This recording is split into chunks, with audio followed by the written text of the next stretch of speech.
right, welcome back to another episode of the Lens People podcast. I'm one of your hosts, Patrick Briggs. And I'm your other host, Aaron Briggs. And we have another fantastic episode for you today. This is a really cool one. We've got a group of people that are creating some really cool things happening in the city, some pretty cool things, you might say. They've been involved for many years now in different locations. They have a great spot right now at DNR, and we're so lucky to have them with us. We have Monica Joy Peeff, we have Zane, Pate, and Andre Garzon. Oh my gosh, I'm sorry, Andre Garzon Espitia. Oh my gosh. Oh yeah, you don't have to say the whole thing. It's How do you spell it? How do you say your last name? Espitia. That's my mom's last name. Espitia. Andre Garzon Espitia. Thank you so much for joining us, everybody. I really appreciate it. Thank you for having us. Yeah, we're really excited to be here. Thank you. Yeah. And they are from the gallery Good Sport downtown, just to bring it all together. Did I not say that? Did I not say, oh my goodness. Well, there you go. Well, what an intro that was. Not even mentioning where it is we're talking about. But yeah, the Gallery Good Sport. We're here with three fantastic artists. Do you mind giving us a small introduction about yourselves and what you do at Good Sport? Yeah, Andre, do you want to go first, or? Sure. I'm at Good Sport right now. Yeah, Good Sport is at DNR. I'm one of the artists here. There's three of us here, but there's actually in this space that I'm in, there's 7 total artists, and then there's more artists across the hall where Zane is. So I think altogether there's like almost 12 or 13 of us, including our shared membership. Yeah, I've been an artist here since 2020. I do like painting and drawing mostly. And I've just always really liked Good Sport ever since I found out about it back in like 2018 maybe. And I would go to a couple events, and then now I'm a member now, which is really cool to be able to like be part of the space. And yeah, I'll pass it on. For yourself, Monica. Yeah, so my name is Monica. I'm a drawer and I also do some painting. I joined Good Sport about almost 3 years ago back at our old location, and I was really excited when we moved to our new location because it's right downtown. And our roles and like responsibilities shift a bit every few months, but I often do a lot of the social media. So I was really excited when I found out about you guys and how much you were promoting us through the summer. Yeah. Totally. And yeah. I was just gonna say, hello, I'm Zane Pate. So I'm Beal Art alum from 2012. Monica also went to Beal Art. Yeah. In like I've basically been changing my focus from printmaking to like performance and installation and found object sculptures and stuff. I joined back in 2017, and I've done a little bit of everything with Good Sport, from like installation, deinstallation, maintenance, that kind of thing. I basically like to do mostly like the maintenance and installation stuff. But yeah, I joined back in 2017, if I didn't mention that. But yeah. Yeah, Zane built our walls for our gallery. Oh, he did it with friends, but yeah, it was like 3 other people. Not downplay the fact that Zane did literally put up the walls for our gallery. Building the house. Yeah, exactly. Kind of going back to the origins. So how did Good Sport get started? I'm gonna field that because I just did the last like hour of research, just refreshing my memory because it's been so long, and I also wasn't there when it started. So I'm gonna just kind of give you like the whole run through. I've got it all written out. So basically, none of the original members are here. They've all, moved on to bigger and better things. We basically were started back in 2015. So Jason Hollows and Dixon Boo both started a bike shop before 2015. This was over on the Warncliffe location by the Children's Museum. So M+1 was their bike shop name. They moved over to Horton and Richmond, which was Good Sports like start, like right across from the brewery. So their lease was 2 storefronts, but they only wanted the 1 storefront. So they had like this whole other storefront that they had to fill basically and like lease, right? So as far as I know, Jason and maybe Dixon worked at the Western in the arts department, and they ended up like reaching out to past alumni or current students at the time. They gathered like, you know, the little circle that they had of 4 or 5 people that they started out with to rent the other side and turn it into a art co-op. And it was named Good Sport. It kind of was just kind of like taken on from there. Like the bike shop kind of just like handed it over to artists to run it. There was a little gallery in the front. I don't know, it was like 12 by 18 or whatever feet. And then the rest of it was all studio space. So over the last, 7 years, lots and lots and lots of different people have come through, worked really hard to establish recognition, notoriety. Good Sport was even featured in Canadian Art, I guess, at 2016 or so. Oh, I didn't know that. Yeah, which is like our biggest publication, I guess, art pretty much for Canadian art. It's literally called Canadian Art. They were there. So 2017, 2018, we were in a slump. There was only 3 of us left. We were like running out of money. We were all looking at each other like, who's gonna go now? Like everyone's leaving. We almost folded. And then we found a couple more members to keep us going until Shannon got there, Shannon Taylor Jones. So she breathed like total new life into the space. She came from Etobicoke. She went to like OCAD. She breathed all new life into the space. She was good at exhibitions, good at installation, good at grant writing, pretty much like everything you need to do to like run Good Sport. So she took it from there, and basically like revitalized us, breathed, like, like started our heart again. And then so N+1's lease ends in May 2020, and we don't have enough support to carry like their side of the lease. So we end up leaving also in May and kind of like sit in storage for a month or 2 until we find a space, which is where we ended up now at Dundas in Richmond above the smoke shop. I think that's everything. That was the history. Well, I love that. It's such a long and winding one. And a good story too. I've been lucky enough to visit Good Sport at both locations throughout the years, and even visited the new location before it was Good Sport back when. I'm not, I'm not even sure what it was back then. Oh, it was London Fuse maybe. And I think before that, yeah. I think before then it was maybe something else, but I had seen a show there, like one of the very first like local shows where I started like getting into the community and the scene that I'm in now was like there at that venue. It was Lonnie in the Garden years and years ago now. Seeing Sturge on stage that long ago still. But to get back to it, you guys are all current resident artists at Good Sport. What does that mean? I'll go ahead.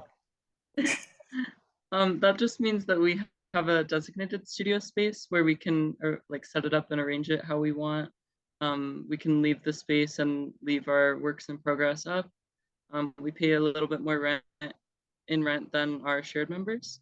And then like shared members access our communal space, so they can come and use the communal space while they're there. And then they just have to store their things when they leave so that other people can use that space. Okay, cool. Yeah. And can you give an example of what that stored space is kind of like, or sorry, the shared space, if you don't mind me asking? Yeah, absolutely. It's like we have a large table in the middle of our area that seats, I think, like about 6 people. So that's what the shared space is like. And then we've also got shelving and then like extra storage behind our curtains. So that's pretty much where the shared members can work. And then resident artists, we have like each window kind of has a little nook. Yeah. And why did you decide to become resident artists yourselves? Why don't we start with Zane? Why did you decide to become a resident artist? So back in 2017, I had applied to Fanshawe for horticulture and graphic design. Like I just couldn't pick, so I just applied for both and see what happens. And then I heard about an opening at Good Sport and like ran over there at like 11 at night to see if it was like what was going on.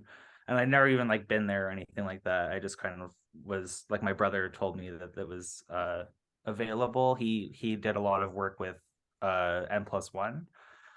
So N+1's the bike shop. I think I mentioned that. But so he mentioned that there was an opening and like I could potentially go there and have my own art studio, which I was like way more excited for than going to Fanshawe and like doing more school.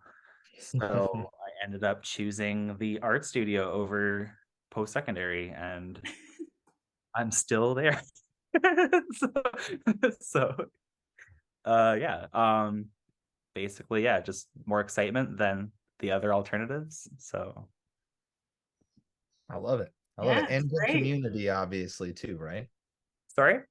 And good community, obviously, too. Well, yeah, of course, yeah. Of course. My first studio was like in the basement over at the old space, so I wasn't really like I was in the community like helping out, but I wasn't like working with other people like alongside other people. So, but yeah, Yeah. I chose Good Sport. What about yourself, Andre? Why did you get or why did you decide to become a resident artist? I had a studio in the East End. If you know where McCulloch's Halloween store is. Right above that, there's like a whole other floor, and it's all artist studios, but it's very hidden. Like it's called the Artworks, and yeah, it's pretty cool. Like it's I think those used to be offices or something, like Coca-Cola offices. I heard there's a photo up there somewhere in the hallways. It's a really weird space. Like again, it's like on the second floor of this random building in a very random area. It looks like it's like 1982 when you walk through, but then there's also like clowns painted on the wall. Like it's just like there's very like I think it was like a school at some point or something, and everything is like like carpeted in like that gray salt and pepper kind of, and you'll have like the traditional like office ceiling tiles and stuff. And it was just like it was nice to have a space, obviously, and I was so looking forward to having a studio. That was the first one I had, but it was all like behind closed doors because of that design. And so I found myself like spending a lot of time like alone while I was there.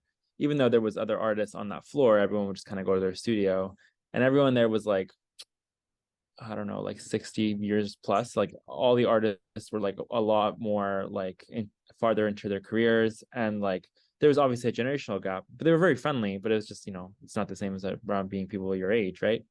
So I heard of Good Sport. I started going to events there, and then Monica joined, and I would go and hang out with Monica at Good Sport, like at their studio. And I was thinking about joining, but the space would have been like I had so much stuff, and so I didn't have where to put it in the Good Sport area. Like back then, the old space, the studios were a lot smaller, just because the whole space was just a lot smaller. So yeah, I kind of held on to that thought, and then once they happened to move here, we did some shopping around, and then I went to those places too. But once we found this place, I was like, okay, it's sold. Like I had like the tiniest little window in my old studio. It was like always dark and far away, and this was like in the center of downtown, like really close to my house, and with all the people that I had already met probably at Good Sport or had befriended in another way. So it was like quite the opposite situation that I was going to be in, and I think what I paid was the same, so I was like, it's a win-win-win situation. So yeah, and I had never actually been here before. Like I had heard about events and stuff like that. My old studio mate, I think, actually threw one here with her brother. But it's always just been like a kind of goal of mine to like have something central in the city, and it's really nice too. Nice. Agreed. Agreed. And inspired by Monica, who was already there. Monica, what inspired you to become a resident artist there? Yeah, I was looking for studio space when I finished up at Beale in 2019, and I was literally like on Kijiji looking for like artist studios in London, and I couldn't find anything. Um, like a lot of just like office spaces, but that's not what I was looking for. And then I think I got in a show. Um, it was the Blue show at Good Sport. I think that might have already had happened. So I kind of was familiar with Good Sport, and I had been going to a lot of their events, and often their events were on the same night as Forest City Gallery as well. So I would always go to them and pop over next door and be like, what is this place? And then when at the same time that I was looking for studio space, Good Sport put out a call for a new artist, and I like hopped on that so fast and I applied. And then the day that I was like scheduled to go visit, I was literally like on a run. So I went running to Good Sport and I was so excited. And I met with like Zane and Shannon and then got accepted. And then shortly after, I think it was like maybe 6 months after pandemic hit, and then we lost the space. So we moved into storage units.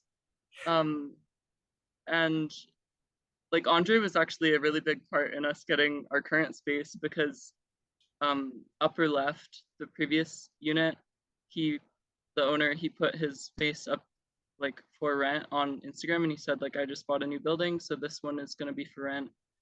If you want, I can get you in contact with the landlord. So Andre contacted and then told me, so I contacted on behalf of Good Sport, and the previous owner was like, okay, but I do have an Andre Garzon who's interested too. And I was like, yeah, Andre's gonna join us.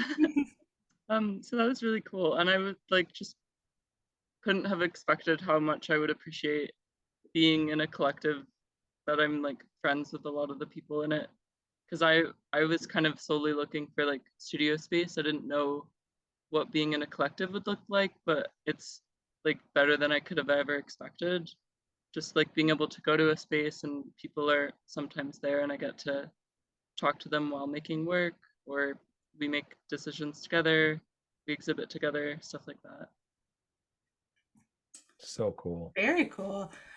I was wondering, just like you mentioned collective and a little bit about it, and then earlier you kind of talked about being a co-op. What does that mean for like Good Sport being like an artist collective or a co-op? Like, what is that? I think like I would kind of define that as we kind of tackle things as a group and try to let everybody's voices be heard when we make decisions. And we've often like exhibited work together. Like we've had group shows together with all of our work. Last year we were in the Festival of Markets on Dundas Place, and we had a group exhibition in that. And a few years prior we had our anniversary show. So that was 5 years of Good Sport being a thing. So we put on an exhibition in Good Sport that was Shannon had sent out invites to all the past Good Sport alumni and like past Good Sport members, and invited them to submit work to the show, and then all the current members had a piece as well. So now we're coming up on I think 7 or 8 years. So we're thinking of doing another anniversary show. But yeah, I think like it's artist run and volunteer run, so that's kind of what makes it a collective. Very cool. I was gonna say too, how does someone become a resident artist if they wanted to? Is it all filled up? I'm guessing right now you guys are filled up with folks. But if a member were to need to, you know, move on to a different space or something like that, how would you go about getting involved? We usually put out like calls when we have available spaces. I think we've done that a couple times in the past. Sometimes it's like just word of mouth. Like if you happen to know, like I think most people here like tend to run in the same circles. So we'll attend the same events like at the galleries around us. Like there's the museum, there's Michael Gibson, there's Tap down the street. So Sometimes we'll go like together. So you know, and knowing us through any of those avenues too, like if you're interested in having in a studio, like you can always just ask us in person, or you can like formally email Good Sport and ask if there's spaces available. I think we have a wait list right now of a few people, just because obviously the resident spaces don't go vacant that often, but the shared membership is always pretty open to new members, just because we all run on such different schedules that it's never like there's too many people here at once. There's like a lot going on downtown, a lot of people honking their cars. World Cup coming through. The World Cup, World Cup, I was gonna say, yeah. But yeah, so that's a little easier to have. Like I think we hit up to 4 shared members this past year or something close to that. So, and I don't think I ever saw all of them in a space at once. So you know the space is really big and has lots of like room for people to be around. Even when we have our meetings here and stuff, it never feels too crowded. So you know that's always an option, and it's a nice introduction to Good Sport before you have a formal studio, or if you don't have like the funds to do it right away to commit to a full studio. So if you don't mind, I thought it'd be fun if we could go through everyone's art style, even just real quick if we could. Monica, why don't we start with yourself? If you could describe your art style for everybody and the listeners at home, and maybe even just within that, why you started in art and everything as well. Yeah, absolutely. My art style kind of ranges mostly like pencil and pen drawings and ink paintings, or acrylic or watercolor paintings. And I've done a little bit of installation and ceramics in the past as well. The drawings I do are usually like either abstract, kind of imaginative drawings of like animals or creatures or like little landscapes. I like to kind of fabricate fake worlds that I can imagine. And I also would really like to become a tattoo artist in the future. So as of late, it's been a lot of what I imagine would be nice as a tattoo. And in like larger scale, I like to do like realistic drawings in large scale. I actually had a solo exhibition at Good Sport 2 years ago, and that consisted of a lot of drawings and paintings. And then I converted one wall of the gallery to be entirely an installation of a collection of found cigarette packs. So it was, I think, almost 400 cigarette packs. Wow. And I actually like collected one of the packs at my first time visiting the old location of Good Sport. And I felt like such a weirdo because I walked in and they showed me the like back entrance. And I was like, can I take that empty pack of cigarettes that's on the ground? And Shannon was like, sure. I was like, sorry. I'm the garbage hoarder artist.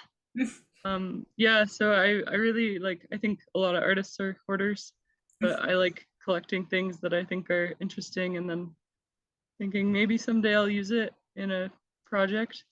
I also had in that show a giant stick that I call my Dundas stick, and Shannon just had her solo exhibition at Good Sport, so she borrowed it for her show and like covered it in knitwear, which was very cool to see it used in a different context.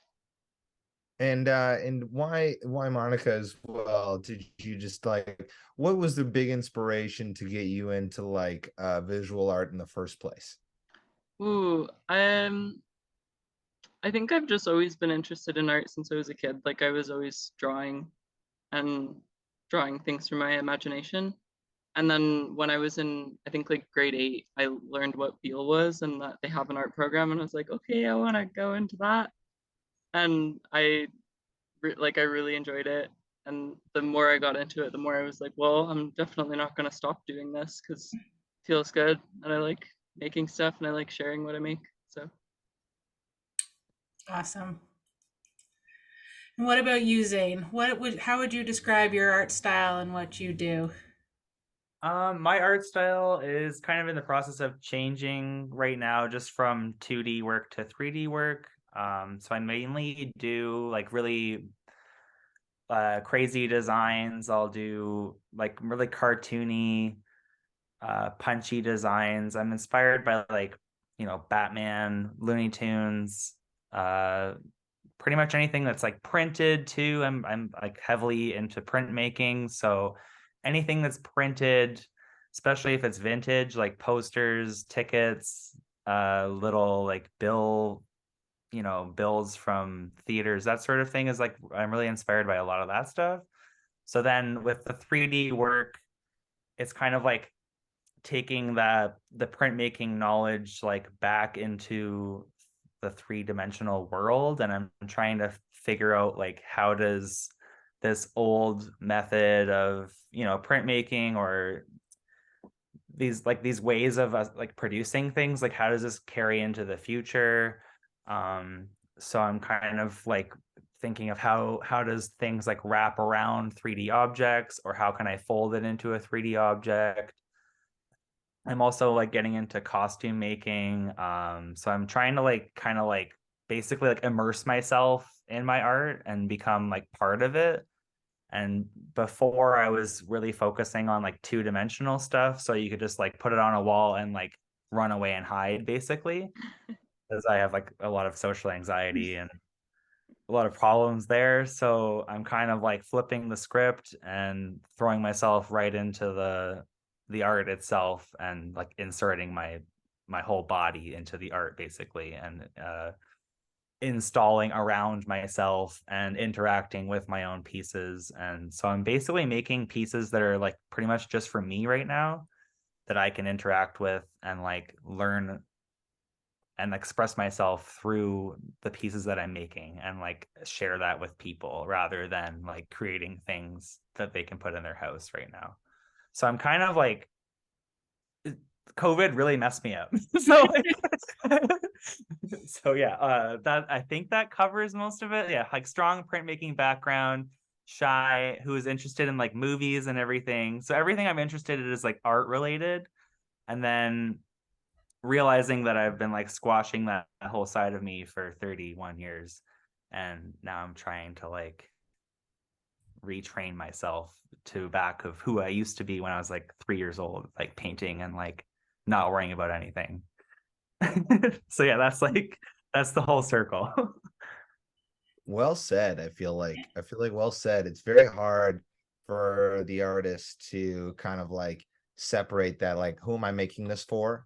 Am I making this for, especially speaking with yourselves as like artists who actually sell their work and can I don't want to speak for you, but can seemingly make some sort of living from like from the art that you create and everything. And being able to distinguish that between like, I'm making this for me, and like I'm not thinking about anybody else but me. And like, I think that's, as a musician myself, like I find that very I get that. I'm having that problem right now with writing music right now. I'm having that problem with people have like this version of this, what I've done. Should I continue trying to strive for these things, or do I like try to go off what I'm currently inspired by? That whole deal, you know what I'm saying? I'm sure everybody feels that way. But I'm getting away from myself here. Andre, what about yourself? We have a whole episode about you, Andre. So I don't know if how deep we really need to go here, but why don't we go in, Andre? What, describe your art style for us, and really how you got started and everything real quick as well.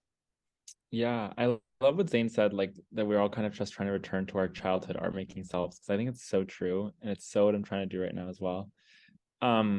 I think that has to do a lot with trust, and having a practice, I think, is like an exercise in trusting yourself every single time you sit down to make anything. So yeah, I mean, I kind of started as a little kid too, as that little kid making art, and not really worrying about what was going on or where was supposed to exist.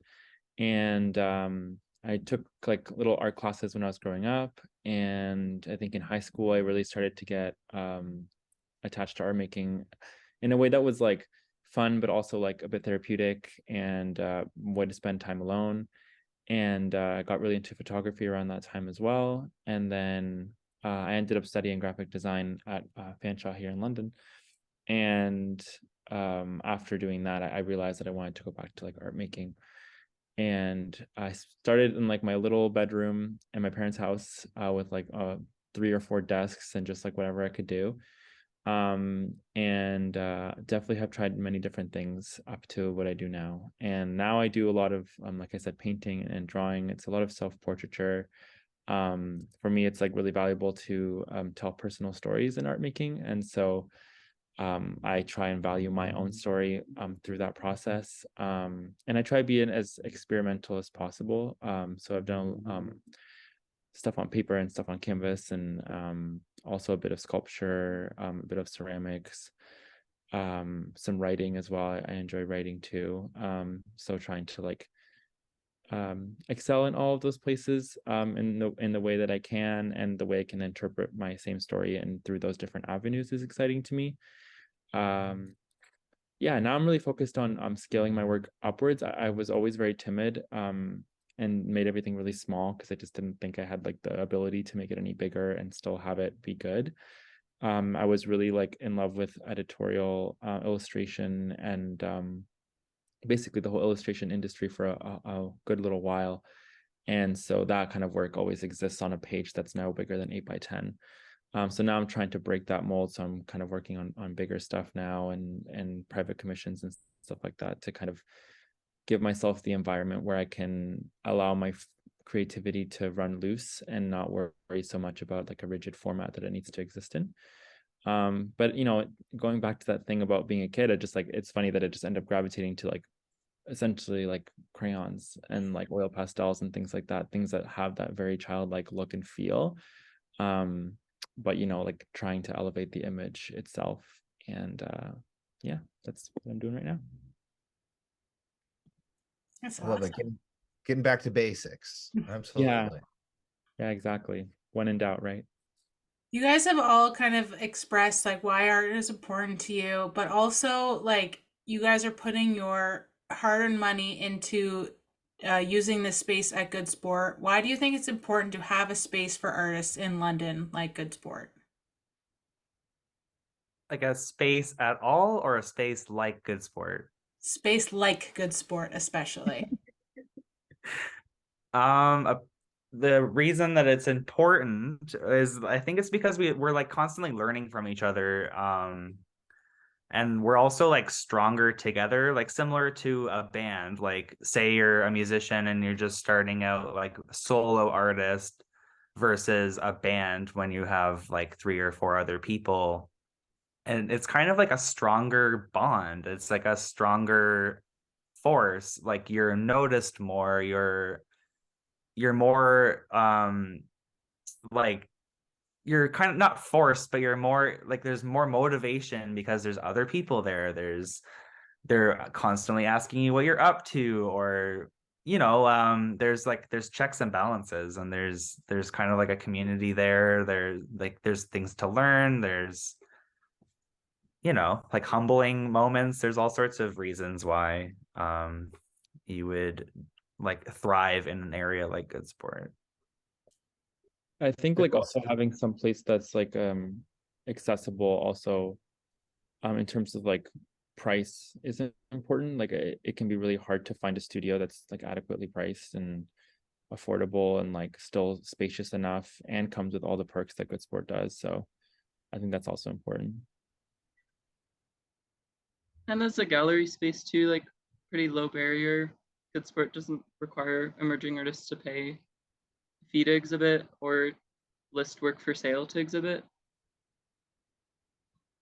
You can just have a show for a show kind of thing. Yeah. Yeah, I feel like that's our whole thing is like supporting like emerging artists because we're also emerging artists. And so I think that was like, I mean, I can't speak for the people who actually founded it. But yeah, like I'm assuming the goal in mind was how to make a space available to people that are new to maybe art making and having a place to exhibit your work. Like I think not all of us, but hopefully in the future, like all 3 of us will have had exhibitions at Good Sport. And like I think it's really valuable to be a member and to have the experience of having an exhibition here, working both behind the scenes and like seeing other people's exhibitions here. I can tell like that first milestone can really do a lot to like progress your career. So for that to be accessible and free, and to have the support of the people here who volunteer to make those exhibitions possible, like can really, propel you. My next question was going to be what differs Good Sport from other art galleries in London, but I think you kind of answered that well there.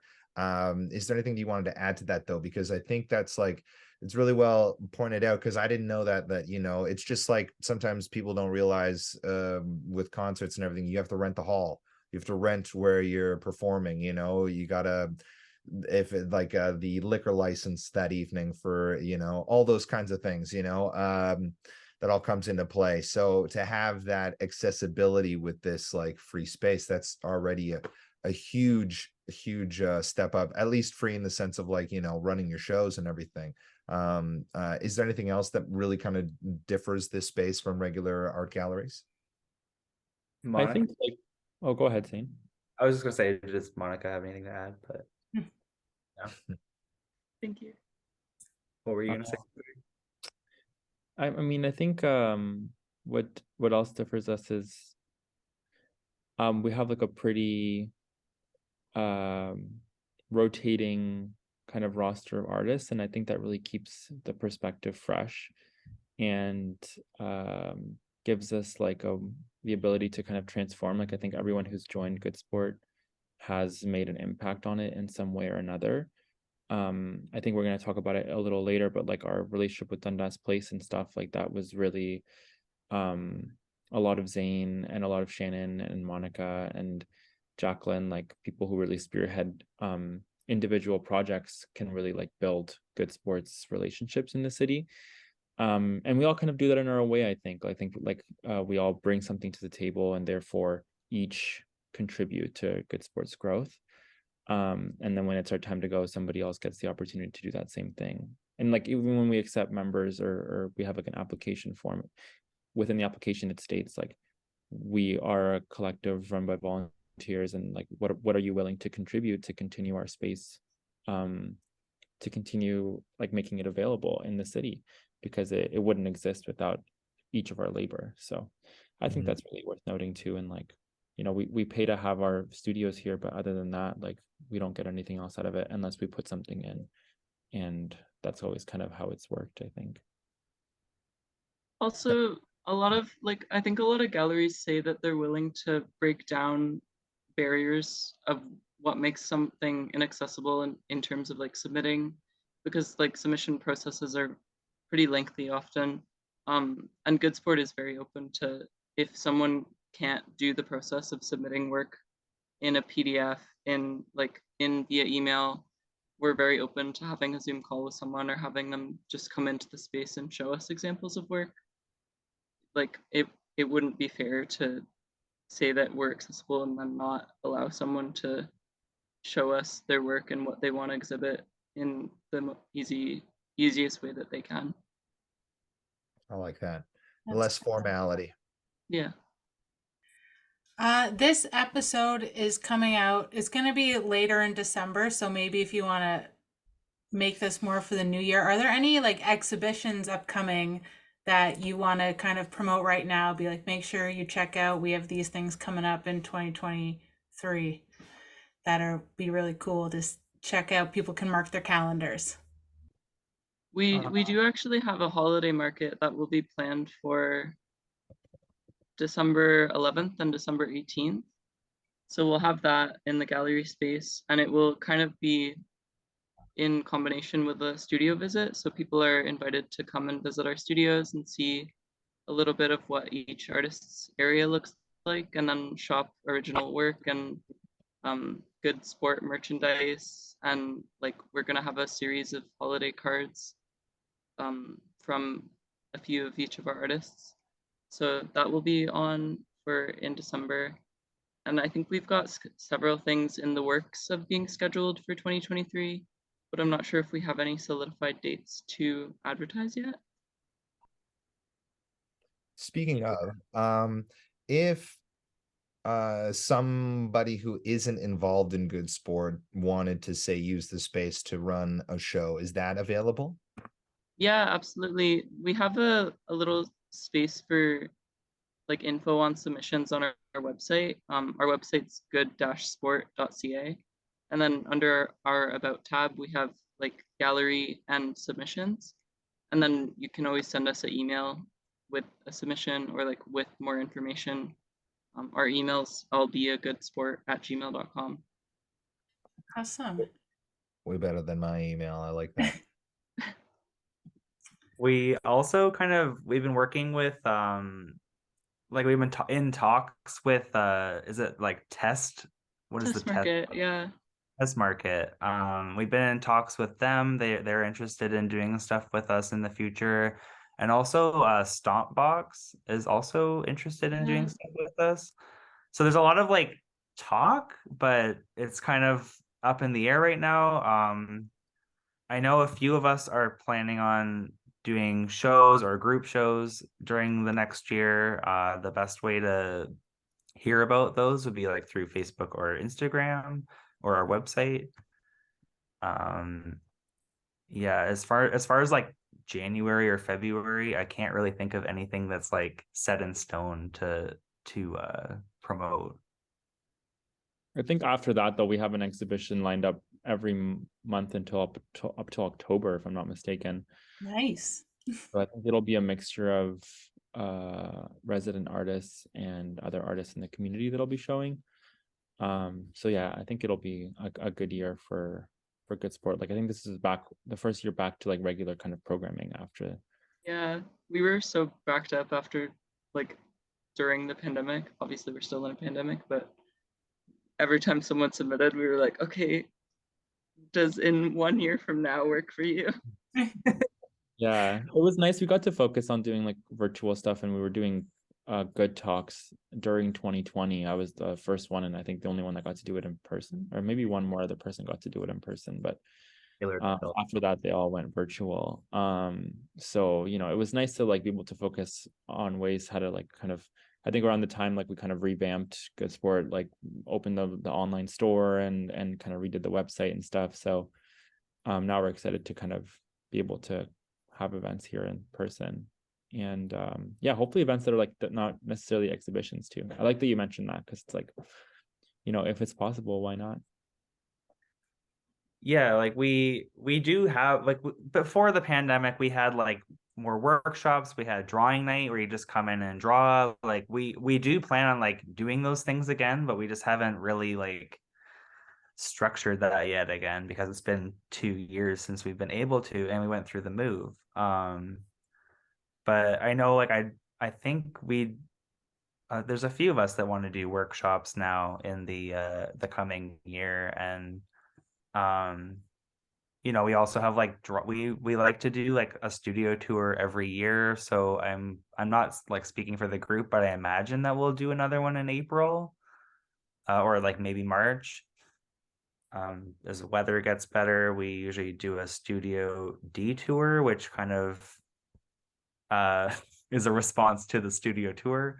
That's a whole other thing, but like, so yeah, there's like a lot of spring stuff that we are planning. Like Andre said, like we're pretty much blocked up like spring to fall. It's awesome to hear, for sure. For if like people say they're downtown, they have a lunch break, are they able to just come by Good Sport and check out what's going on, or is there certain times that people should be coming to Good Sport, or is it just during exhibitions, workshops, or events? Like what's going on? How can people check out your space?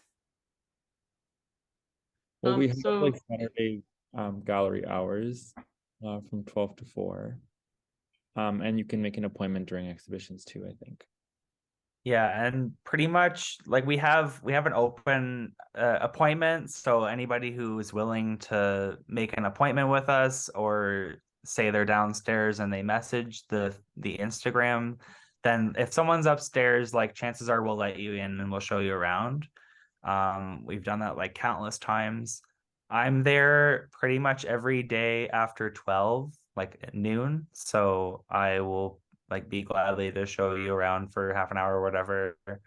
I'm done work like at 12, so I'm usually there 12:15. So, and like any weekday, and then we have the Saturday 12 to 4, like Andre said. So Yeah, just message us basically. Or email us. Yeah. Yeah. Awesome. Get So it's down pretty there. easy to get in touch with you guys then. Yeah. Yeah, I guess there's so many of us, like we all kind of have eyes on our communication methods. So somebody will see it and somebody will get back to you at some point. But yeah, hopefully, like, you know, with the exhibitions and the workshops that we're hoping to bring back and the kind of like drop-in nights. The drop-in nights were the first things I attended at Good Sport, which was nice to just meet the people that were there. You know, Good Sport will be open pretty often, hopefully at that point, and so you'll be able to hopefully just drop in on whatever's happening that one day. Yeah.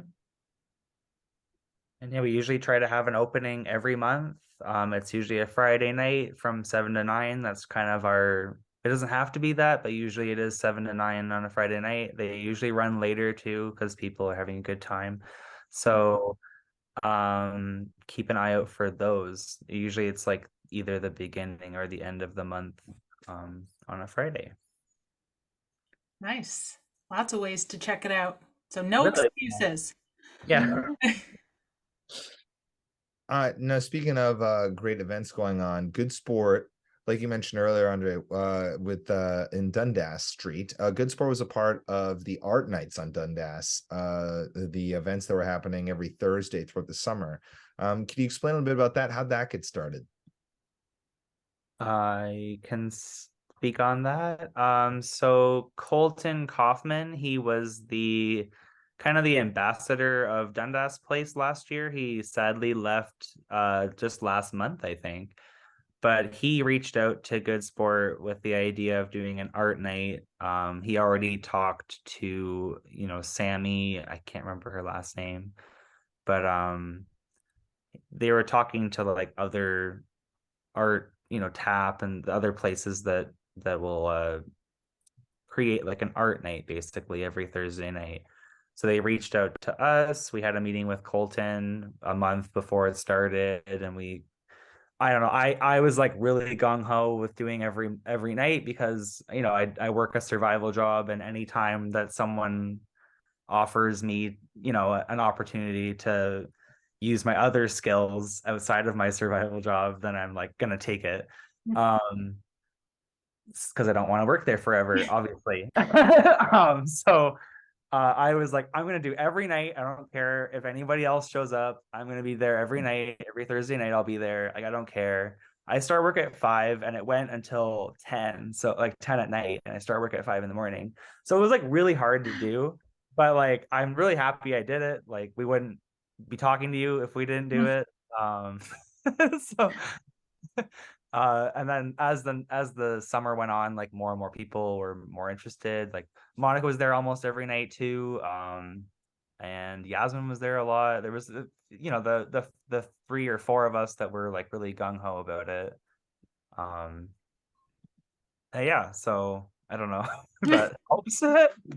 And we got like a really good turnout towards then too, because every time we would host it, someone would come and then they'd be like, okay, can I come back next week? And I was like, yeah, bring a friend.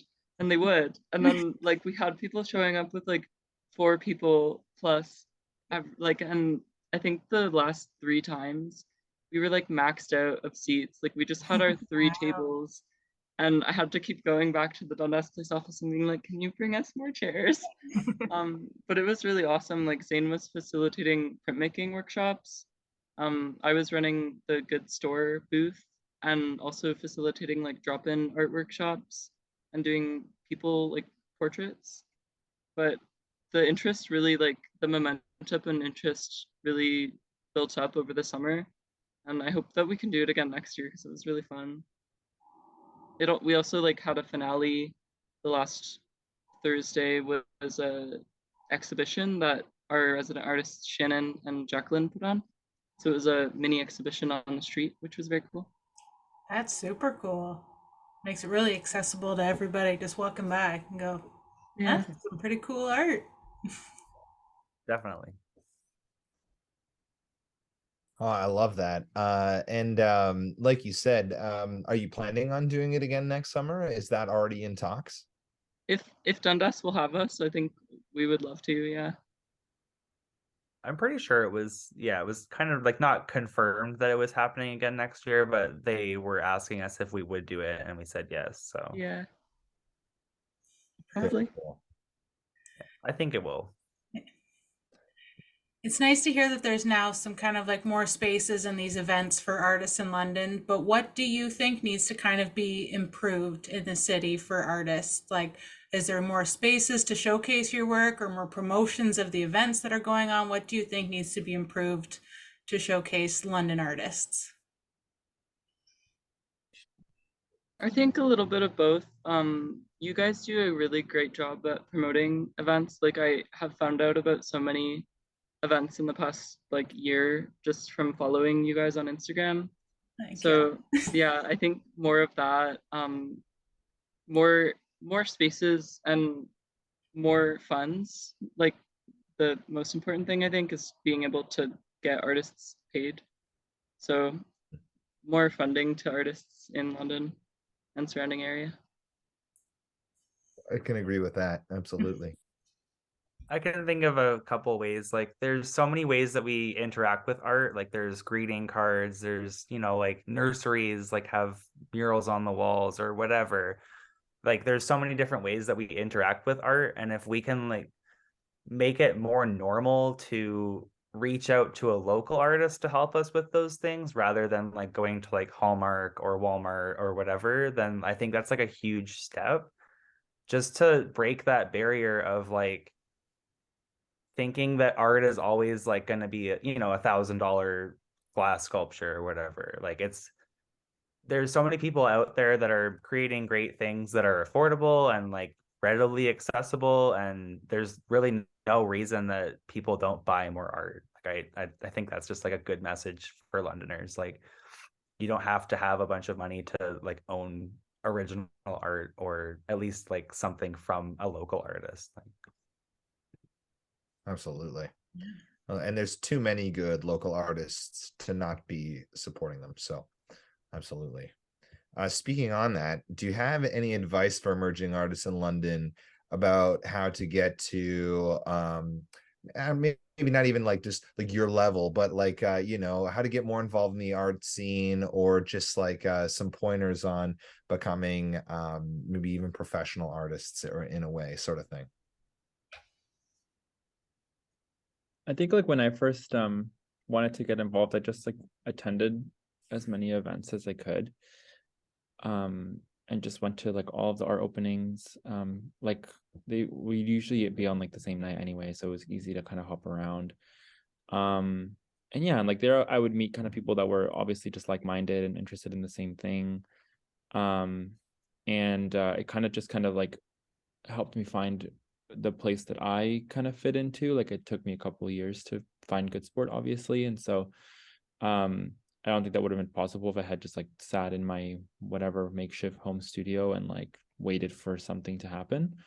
So yeah, go out and see what is happening in your city first, or in London, and see where you kind of belong. And there's so many different kind of art or like communities in London. Like there's a whole community of people that make like handmade apparel and screen printing, and like God, I can't even name them all. There's so many different kinds. So like, if this one isn't yours, try another one, move on to the next, and I know you'll be able to find it. I think I would say the same. Like, well, I would follow every gallery and like art related thing in London. Just like follow every single page, and then as many as you can attend each event that they have, and really work up the guts to talk to somebody at them. Like Good Sport, we're all pretty friendly, so like follow us and then go to our events. And ours are very like chill, drop in, often art making, which is nice. Even at our most recent art reception, I was just drawing on my desk on a giant piece of newsprint, and then I ended up having like 6 people standing around me like, can I also draw on that? And then everybody stayed until like 10:30 p.m. because everyone was just having a good time chatting and hanging out. But like I would also follow like Forest City Gallery, Museum London, TAP Center for Creativity, on its pretty cool podcast. And then just like go to all the events that interest you. The majority of them are free, which is the big perk of London, is that a lot of these events are free and you like don't have to be an artist to go to them either. You can just go. So And my advice would be to try to find your comfort zone and kind of like ride that edge of being outside and inside of it at the same time. Try to say yes to as many things as possible. I'm like no one to speak. Like I don't feel like I'm an established artist at all. So I would just say like be true to like think of yourself as like without everybody else around you. It's very hard to think of this, but like think of without everyone around you looking at the things you're making or whatever. Just like think about like what are you doing? Why are you making this? Why do you want to make this? Or like what would you, if you were like free of money and all these things, like what would you be doing? Like I was always like, oh, I could never do, like Andre said, like something bigger or like you know, like some, because I'm like, oh, it's so expensive or it's so small or like or it's so large, or like you don't even need a canvas, you could just find a big piece of wood. Like you don't have to like you don't have to stick within the rigid material world that we live in. Like you can, like if you want to make a sculpture, you can make it out of cardboard, you can make it out of like paper and glue. Like you don't have to make it out of glass. Like you don't, there's so many ways to make things that you can pretty much get away with like anything you want to make. So like don't think of the start, like think of the end and then work your way backwards from the end product. So that's what I would be. Yeah, so like if you can't afford the nice stuff, don't worry about it, because you can find like other things. Like even if you don't have pencils, you can like burn wood and like use charcoal. Like that's like free. So like yeah, there's way, like think of the end product and then work your way backwards with your personal, you know, like your personal abilities and what's around you. This is all really good Yeah, advice. it's great advice. I'm thinking here, I'm like, okay, now I'm going to start doing art tomorrow. I'm getting so inspired. No, I'm taking it all in, just Yeah. like I'm trying to apply it to myself as I'm listening. I'm like, oh yeah, totally. I don't know if you can see, but I'm just kind of going like, oh yeah, Yeah. yeah. It's like you're saying, like, oh yeah, this is all hitting so true. I feel Okay, like I'm yeah. on a TED Talk. I'm like, yeah, I got that. With all of your time that you've kind of spent either at Good Sport, just hanging out and meeting people, to now being a resident artist, do you have like a favorite memory of your time there that kind of sticks out that you're like, oh, this is like a Good Sport moment? I Monica, think let's start with you. Yeah, you had your head shaking. yeah, I think mine is when we moved into our current space, because it was like fully empty and we were just walking around like brainstorming what it would look like and where the gallery would go and who would get what studio. And we like, it was like a really big time of coming together. Like we had so many hands helping us move. Like we're also on the second floor, so it's not very accessible. So it did take several days of just like people lifting all our stuff up and down the stairs to and from the storage units. Like I met so many people's partners and friends that I was like, who are you? And it was just so generous, like people donating their time and their funds. Like we had people donate money to Good Sport so that we would be able to stay a thing. But yeah, when we first saw that new space and got to move all our stuff into it, and it was one of the first times that we'd like all been together, because we all have such varying schedules that that doesn't happen very frequently unless we have an event. So that was one of the first times where I got to meet everybody and we were all like moving everything in. It was really special. Love that. That's great. Andre, do you have one, or do you want to think about it longer? I mean, I think that I would probably say the same thing. Like those first couple months, it was summertime, and like we had just gotten like this space like with the big windows, and it was just like it felt like there's just like so much newness. Like we were like you said, deciding everything, where we would kind of go and settling into this new space. And it was a really, I think, exciting time, because and it was only one street we were really moving up, or a couple streets like that. But I think we all knew, like, okay, like being at DNR, like we're just kind of right in the center now, so it's so much easier for people to find us and for us to be involved, and like that proved to be true. So I think it's just the beginning of a really cool time. Definitely. I think Monica was here at the old space, but my favorite memory, aside from moving in, because that was like really emotional and crazy and yeah, like a roller coaster ride. But before that, like I still have this really, really like soft spot for Food Sport. So Food Sport was a show that was October 2019. It was before the pandemic. We were so like innocent. We didn't, yeah. So Food Sport is an art show that converted our gallery space into a grocery store. So we invited about 20 to 25 artists to create like small, reasonably priced multiples were encouraged. So I created milk cartons. I printed 28 milk cartons and filled a crate. So the crate was completely full. That's as many as like the large milk carton, that fit in a crate. So it was like, it was encouraged to, shop, pick up a basket, normalize art, the act of buying art, to, the everyday level of buying a piece of fruit or whatever. So we're trying to just kind of like break down those barriers that exist between like the buyer and the artist. So that was kind of like we sold like about $1,000 like the first night. It was like crazy. It was crazy. Like, so yeah, that's my like favorite Good Sport memory. And like we had like Good Sport, so we just put a big F over the G outside, so we like literally turned into Food Sport. I don't know, it's just like it was such like a moment that I don't know, I wish I could like time travel back to, just for like one night or whatever. But that's my favorite memory. So I kept That's really seeing, sweet. I kept seeing all of that Food Sport. I was very confused as to what it was. So that's very cool. That's such a good idea. yeah, it was awesome. Is there anything else that we missed that our listeners should know? And also, how can people find you? Locations, hours. We've obviously know we're at Dundas and Richmond.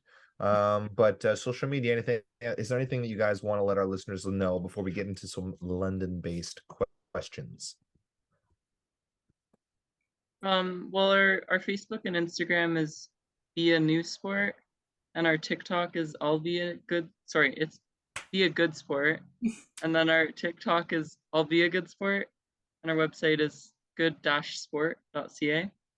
And our address is 402.5 Richmond Street. So if you know where the DNR smoke shop is, we're just a little bit to the right of that on Richmond. We have a green tiled entryway. Can't miss it.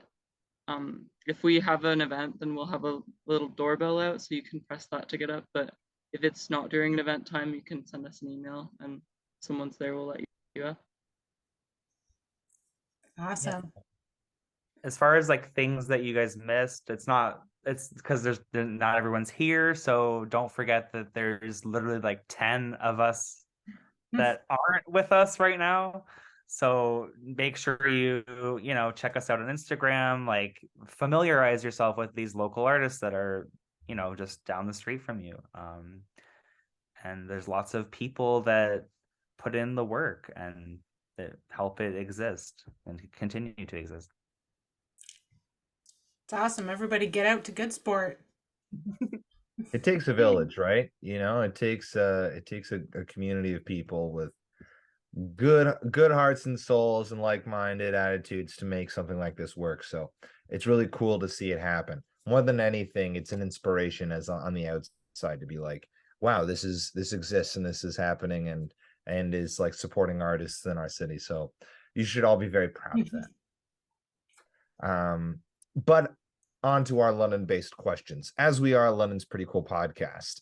So this is where the real tough kind of part of the show comes in, is where the loyalties get tested, where we'll see who you really are. So this is where it really comes down to, so your favorite place to eat in London, Ontario. Can I go? Yes. Yeah. Mine is so inviting. It's the best dumplings in London. It's right across the street from the Western Fair Market, and like the sweetest woman owns it. She's so nice, and if you go for your first time, she'll give you samples, and then if you're a regular, she'll give you free dumplings. So I always have to like bring cash to tip her because she won't accept tips. So I usually just leave money there, and I'm like, well, you've been tipped. Yeah, I love so inviting too. Like the owners are just like, they bring it over the top. Like they're just so nice. I think my favorite place to eat is probably Kenzo Ramen, which is just like not very local. I didn't know it was a chain until like a month ago. And I was like, what? But it's so good. I can't get enough. Yeah, it's probably my favorite. I love it.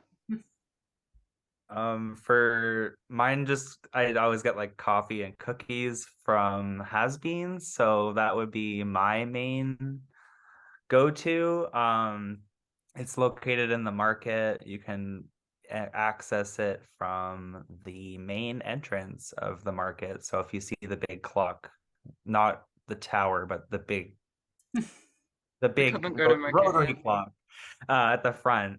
So they're just on to the right of the entrance. And then as far as like food goes, London Burgers was like it just got sold, and they seem to be holding it down, but I'm still kind of like waiting to see how it goes. But for the last 10 years was London Burgers, and then now I'm still kind of like waiting and seeing how it goes because it's under new ownership. Oh yeah, we're CCH kids, so we went to London Burger a lot in high school. I didn't realize it had changed ownerships. That's something that, it's funny you mentioned that, because that's something where every time I go by, I'm like, oh, it's still here. Awesome. Sweet, Well, the poutine is like almost the same, but like something's going on with the fries, and there's like a lot of gravy, so not quite the same, but like it's almost the same. Same but different. Yeah. What about, as London likes to be known as the city of neighborhoods, what is your favorite neighborhood in London? Woodfield, probably. I grew up like Piccadilly and William in a small house, surrounded by like giant mansions. And I've been like heavily influenced by like the Victorian houses. I used to just sit outside and draw them all the time. Like sit outside of the person's home and draw them in the morning. And like they'd, be checking out of their curtain as but so definitely Woodfield is probably my like main like favorite place to go for a walk, or like it's also like close to Dundas, close to Victoria Park, so you can like easily go for a walk and then get right back downtown like without really like skipping a beat. Great one. I agree. Same. I like Woodfield, and I like Old East Village because they're very like homey, cute neighborhoods. All the houses are like historic, so they've got a very unique sense to them. I like despise the suburbs, so as far from suburb vibe as possible is what I prefer. Nice. Andre's like Hyde Park. I love Hyde Park. I love Super Walmart. That's where I grew up. Actually, I grew up in Hyde Park, which is why I also low-key hated too, because you just yeah, I mean, not to like say the same thing, but I actually live in Woodfield, so technically I live in Midtown. I learned that recently, my actual neighborhood's name, but it's like right next to it. So I walk through Woodfield a lot, and yeah, it's like so nice to be around there. And I used to like hang out a lot in Oldies Village too. Like Monica lives there, and a lot of our other friends of mine have lived there too, and or like kind of grew up there too. So Yeah, it's just like nice to like anywhere where there's like a public park, to be honest, I'm pretty happy. Like I love like a big public park. And Harris. yeah, Harris, Ivy. I go to Ivy Park like every day when it's not like cold out, but like when it's not, yeah, I go there every day. And Wortley is like so beautiful. My brother lived in Wortley for a minute, and whenever we go visit him, like I would just be like going to spend the whole day there. I was like, I should have come here at 9 a.m. and just like gone to a little this and done a little that. And there's a library and everything, so it's so nice. Oh yeah, I'm a big land and library fan. Yeah, right. They kept getting more and more stuff. Like now you can like 3D print there, and like it's cool. Support your local library for sure. Oh, for sure. What about, well, I guess the library is not a small business, but is there a, no, Patrick, sorry, this was your question and I just completely hijacked it. Take it. Is there a London small business that you couldn't live without? Heroes, probably. I'm a big Batman collectibles fan. I also collect just kind of like anything that I like piques my interest. Like I'm a big Pee Wee Herman fan. Recently I bought like a carded Pee Wee Herman and his little TV screen friend. I can't remember what his name, Magic Screen, I think his name is. But yeah, Heroes Comics. It's Dundas and Richmond, basically, like right next to the music hall. I go there probably once a month just to see what's going on. Nice. I think mine is Brown and Dixon because they're like so sweet. It's a bookstore kind of right across the street from Victoria Park, next to Ozen Sushi, which I also really like.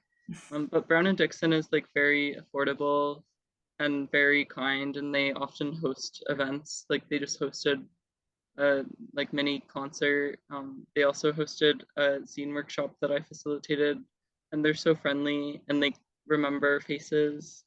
And they normally have their two dogs there, so it's like very comfortable bookstore to go to. I love it. Well, I'm gonna steal this next question. No, Andre hasn't answered the question, Patrick. Oh no, I messed it up.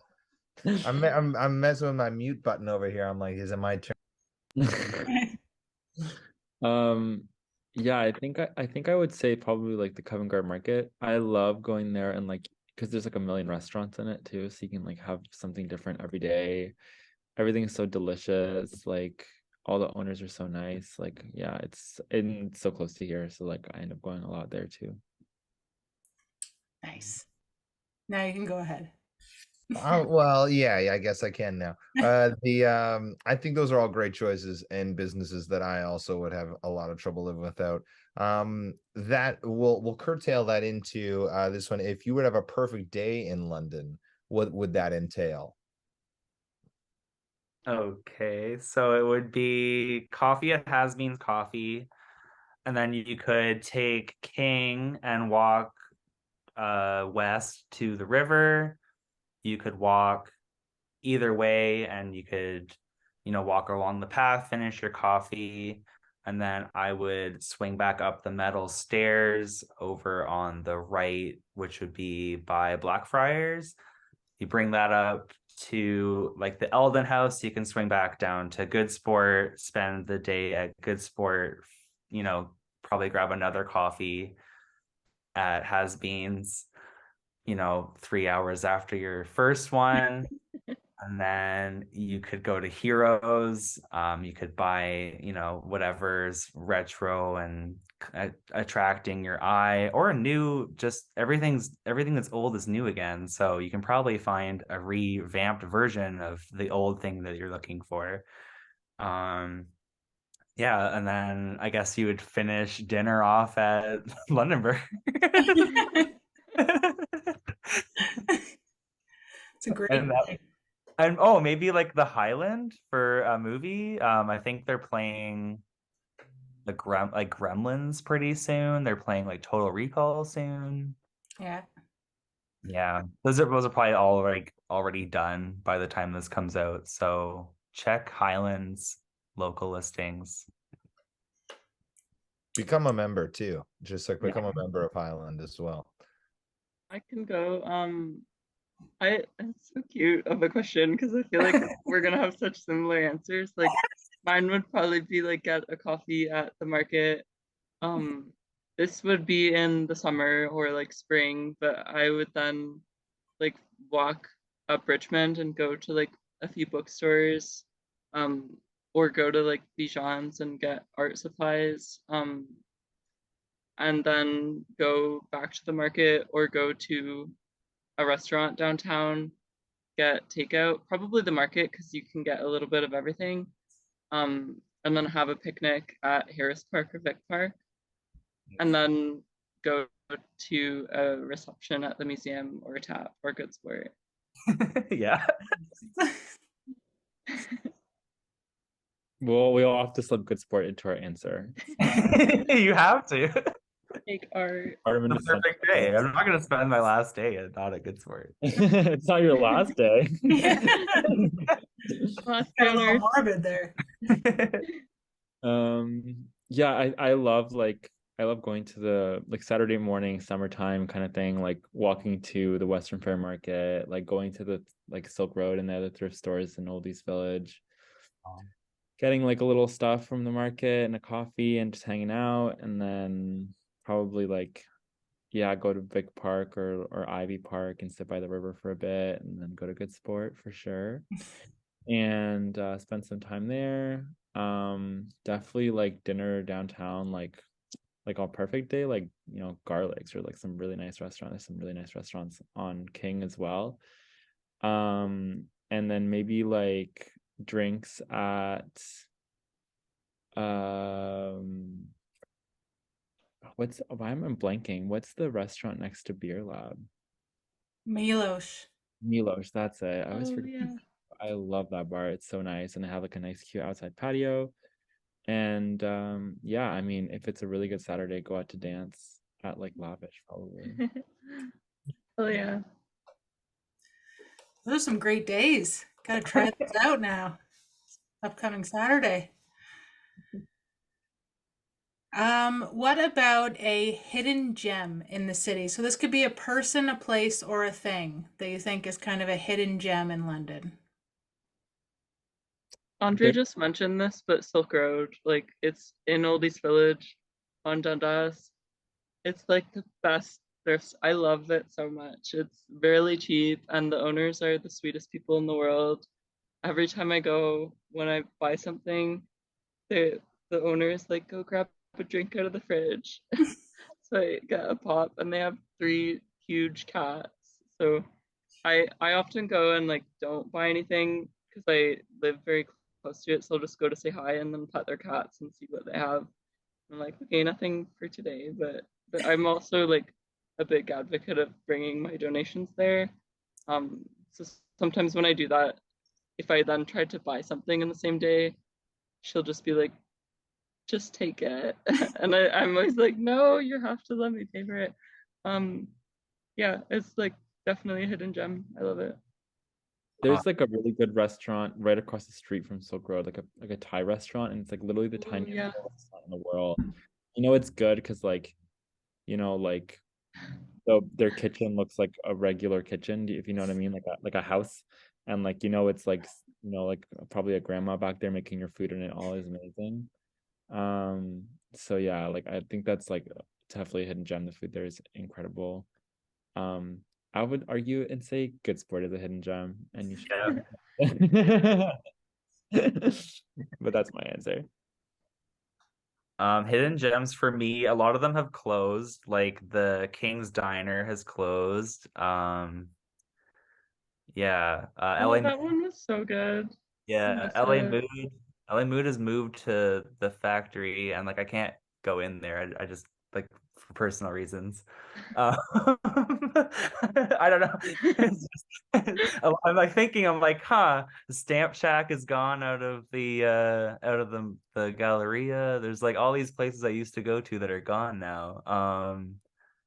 Hidden gems. I would say maybe there's like, okay, this is kind of cool. It's like if you have nothing to do on a summer day, there is, if you cross the King Street Bridge, it's the green like walking bridge. It's by the naval I don't know what it is, naval, like not a base, but training center. It's near the forks of the Thames, basically. So you're walking on the path, you cross the green King Street Bridge, take a right, and you go down this hill. So you're on your way to the Children's Museum, but don't go all the way to the Children's Museum because there's a path to your right, and it kind of has this like little sand. It's like a beach, but it's not a beach. It's like basically like a king size bed of sand that like leads into the river, and there's like a broken tree that you can sit on, and it's like really cool. And yeah, that would be my hidden gem, I guess, would be like weird little beach thing, the forks of the Thames. I've gone to that exact spot so often. I love it. And also on that trail, there is a sign that says good sports. And it's like about the history of how people used to like swim and skinny dip in the Thames River. But I always take a photo of it and I think, well, good sport. That's awesome. I didn't even know that. Well, there you Yeah. go. That's my hidden gem. It's actually really good. And it's still good sport related, so it works. Yeah. Oh, what a Yeah. time when you could swim in the Thames River. Yeah, you know. Yeah, what was that like? Well, it's time for our final game of the evening. Thanks everybody for sticking around to the very end, but this is our classic game here, our rapid fire game. It's time for this Or that. Yeah. Okay, so this game is a lightning round game. Actually, Aaron, why don't you explain it? You always do a better job than me. All right.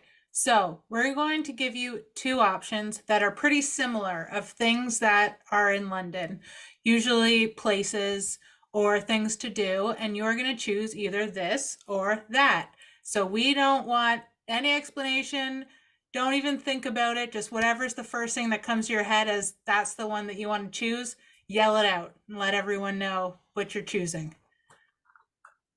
You sound good? Any questions? No. No. All right.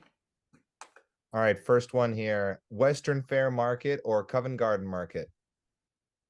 Covent Garden. Covent Garden. Grooves Records or Odyssey Records? Groove. Grooves. Masonville Mall or White Oaks Mall? Can I say neither? Can I Aw. say neither? Yeah. I'm just gonna say White Oaks, I guess. I don't know. Yeah, it's becoming a common answer of neither. We might have to change that one soon. Yeah. Next question. Locomotive Cafe or Sidetrack? Locomotive. Locomotive. Yeah, Locomotive is so cute. What about Springbank Park or Gibbons Park? Gibbons. Gibbons. Gibbons for sure. Fanshawe College or Western University? Fanshawe College. I guess Fanshawe. Well, Western's done a Well, Western just had us on a panel, like yeah, on I'm a- like, We Western's will done a say lot for us, Western. doesn't they? Yeah, let's go with Western. It's funny. Maybe we'll say Western. Yeah, maybe we'll say Western. Political answer. You guys can edit that out, right? We're keeping everything in. No, Raw. Wortley Village or Old East Village? Old East. Old East Village for sure. Yeah, I'd pick yeah. Old East? Yeah, I've spent like the same amount of time in both of them. So Old East, I guess. Yeah, Old East has more. I have more memories with Old East, so I'll go with Old East. London Brewing Co-op or Anderson Craft Ales? Anderson's. Yeah, Anderson's. Yum. I don't drink, but I don't know. Anderson's? Can't remember the other options, I so don't Anderson. think you have to decide if you don't partake in either of those beverages. How about Knights game or a London Majors game? Oh, I like the majors. I'll go to a majors game. Knights? Nice. I don't know what the majors is. Baseball. Oh, okay. My dad like got season tickets for his birthday last year, and so I actually went to a few games. And like, like the charm is real. Like you get your little hot dog, you get your little beer, you like drink and watch the game and yell when everyone yells, and it's a good time. And they're winners this year. They won the IBL championship. I heard they're like the biggest like minor league in Canada or the world or something, one of the London majors. The Labatt Park is the oldest running baseball diamond in the world. We have a world record for it. Whoa. Yeah. Crazy. I think I have a signed baseball by them, so I'm really a traitor for not saying them. All right, back to the game. Brown and Dixon or City Lights? Brown and Dixon. Yeah, Brown and Dixon for sure. City Lights, just because I've been going there since I was like 10 years old. So Oh. I'm gonna go with City Lights. I remember like asking them to sponsor our yearbook when I was in high school, and they did. So That's so cool. yeah. What about bike the Thames Valley Parkway or hike one of our environmentally significant areas? I think Hiking. pathway biking, yeah. I think hiking, but that's a tough one because they're both nice activities. I would take hiking in Fanshawe. Conservation area. Yeah, it's really beautiful. Yeah. Black Walnut or Asmara Coffee? I haven't been to Asmara Coffee yet. Black Walnut, yeah. Black Walnut. I want to try Asmara though. Where is that? Oh, sorry. Don't want to break up the lightning round though. There's a new cafe called Variety Cafe in Woodfield, and it's super cute. I think people should check it out. Very nice cafe, I agree. Yeah, right. How about Powerhouse or Storm Stayed when it comes to breweries? I don't think I've tried either. Maybe Powerhouse? I think yeah, I'm just gonna go with Storm Stayed because I think there's a tie with Good Sport with Storm Stayed. So I'm gonna say Storm Stayed. I'll go with the group. I'll go with Storm Stayed. Why not? Richmond Row or Dundas Place? Dundas Place. Dundas Place, yeah. Dundas We Place. would actually be traitors if we didn't choose Dundas Place. No. Yeah. Our partner. There may be problems. Yeah. They hear this and they're like, no more art night. No more. Can't. Got it. How about Harris Park or Victoria Park? Harris Park. Victoria Park is so nice in the summer. I really cannot choose it though. They keep it so nicely groomed. It just feels like you're on the nicest little park in the world. Victoria, because the geese own Harris, and I respect that. And finally, Highland Theater or Mustang Drive-In? Highland Theater. Highland. Woo! Made it through. Woo! Made it through all the way. Ooh, what about Heroes or LA Mood? No, I'm not gonna do that. Bonus round. Putting yourself in the tough spot. We already know what you choose. We already know you're gonna choose I Heroes. was asking you guys though. Oh, you know what? I'd probably choose Heroes myself. That's what I was there 2 weeks ago. I bought a Cheetor toy. So yeah. Very nice. What about you, Aaron? What are you gonna choose? It's tough because I don't think I've ever been inside Heroes, but I do like their mural on the side. So I really like that. And LA Mood, I think I've only been there during like the Kellogg's market, and I bought a puzzle. So I think I'll go Heroes for that. Just because I like the way it looks. So, guys, you made it through the lightning round. You made it through our London-based questions, and we went through the history and future of good sport. Is there anything that you wanted to leave our listeners with before we end the episode today? Yeah, just keep an eye on our social medias. We're like I have a feeling that 2023 is going to be really busy with lots of different things going on. Recently I've been opening up a portion of my studio as like a little performing space. So in addition to our regular programming openings, I plan on like putting my little openings inside my studio at the same time, so you can come see both. That's something that I'm excited about for 2013 or 2013 2023.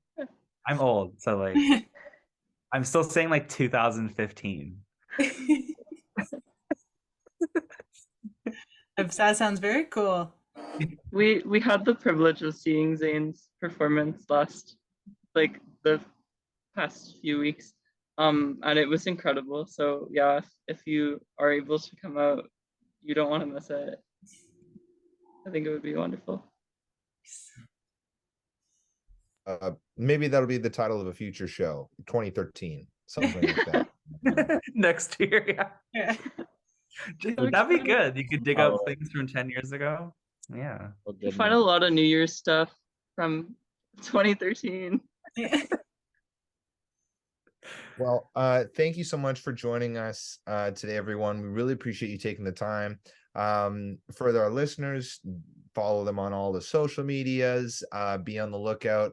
We'll be updating you with our, what's going on in London, about if they have any, events going on. But be sure to check their socials, because I'm sure they're going to be updating you, and get involved if you can. And if you don't mind, I just wanted to say thank you again for joining us. I really appreciate it. Thank you. Thank you. Thanks for having us. Hi, my name is Andre. I'm Zane. I'm Monica. And together we're Good Sport. And you're listening to London's Pretty Cool podcast.